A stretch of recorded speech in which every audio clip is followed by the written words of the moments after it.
Okay, so you recall that in our previous section we studied kinematics, which is the study of objects in motion, disregarding the force that initiated the motion. So we don't want to know. We did not consider the cause of the motion, but rather we look at an object that's already in motion. So, but in this section, we'll pay our attention to the force that causes the motion. Of course, in particular, we will study the dynamics of an object, which is the study of motion of an object under the action of forces. So, to analyze the principles of dynamics, we are going to introduce some new concepts, which are mass, force, and Newton's laws. Okay? Mass is defined as a measure the force of matter contained in an object.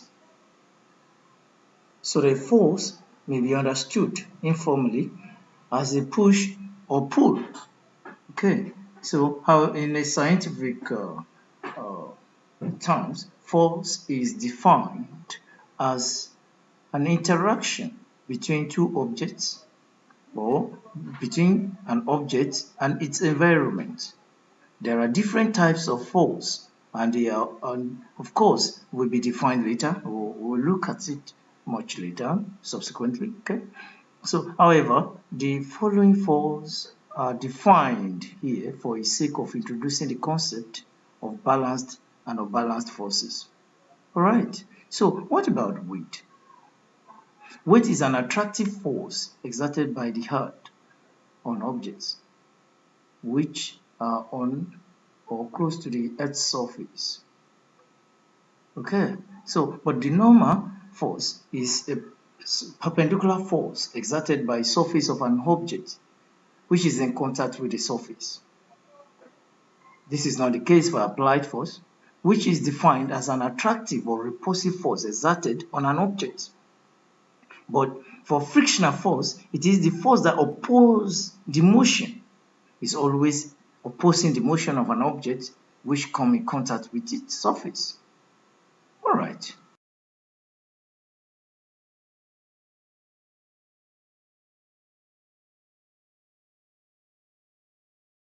Okay. The resultant force is of course zero. The net force is zero, and then of course the summation of the forces here must be zero. Okay. So, but if you look at this, you see that the book moves to the right. Okay, moves to the right direction. So, of course, the forces are not balanced in this case again. Of course, there's the weight has shifted. You can see it has shifted, all right, towards this right hand. So the resultant force is not actually zero in this case. The net force is not zero in this case, while the sum of forces is not also zero.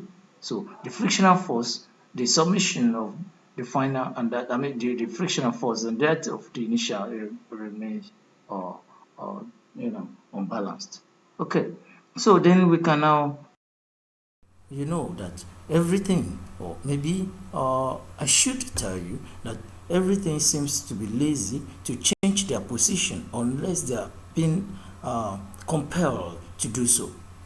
All right. So unless there is external force that compel a particular object or a particular body to change, its state of rest or its state of uniform motion, then it remains in that very state. Okay, so for a body will continue, okay, in a state of rest or constant speed along a straight line unless compelled by an unbalanced force to change that state. So if for instance you have this object which remains at rest, it continues to be at that rest or continues, or if you have that one that is in constant velocity, it remains at that point constant velocity until there is a force that brings it to a halt. Right? So this concept brings inertia, the concept of inertia. Okay, that is a tendency for an object to remain at rest or to continue in its uniform motion along the straight line. So we can see different application of inertia, between boiled egg and raw egg without breaking them. Can you? If it's differentiating between boiled egg and raw egg without breaking them, that's an application of inertia. See? So let's move forward.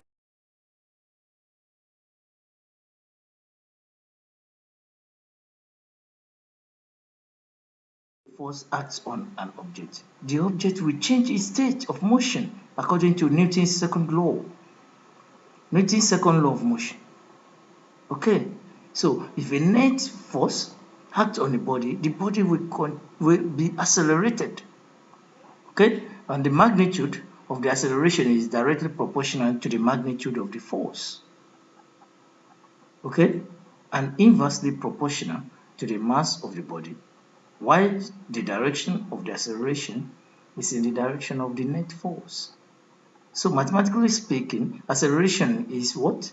Is proportional, or is inversely proportional to the mass. Why is directly proportional? Yeah, of course, to the force that is being applied. So if we remove the constant of proportionality, you can introduce constant 1 to that, equals to 1. So F is equals to ma. All right. So of course the SI unit of force is in Newton. Okay, and the Newton is defined as the net force, which will give a mass of 1 kilogram, an acceleration of 1 meter per second square in the direction of the force. Okay, so let's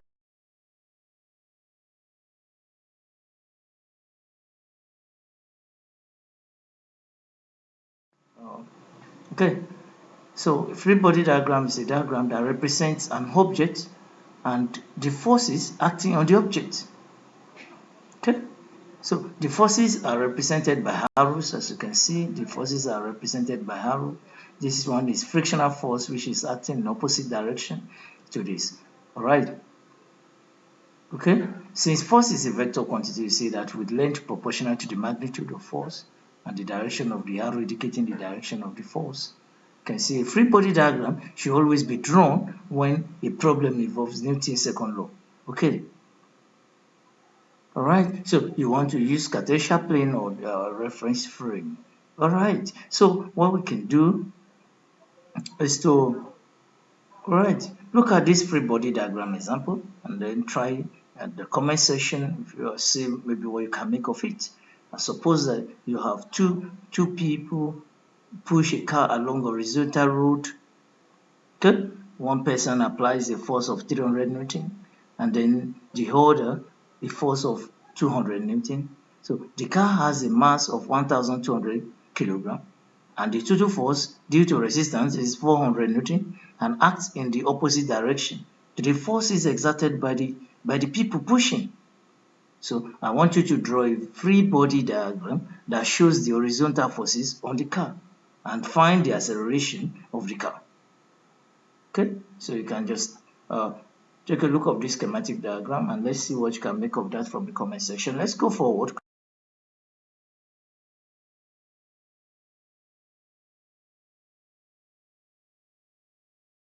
A force or on another body, the second body exerts a force equal in magnitude and opposite in direction on the first body.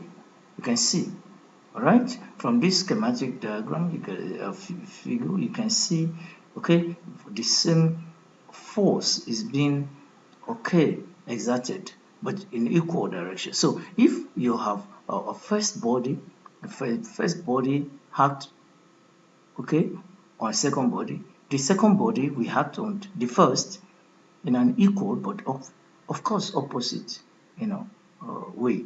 All right, so before our next session I want you to try those other particular example in the comment section and then I will get back to you. So I'm Dr. Olakunle Ogunjobi. Please subscribe and let's have your comment. Thank you.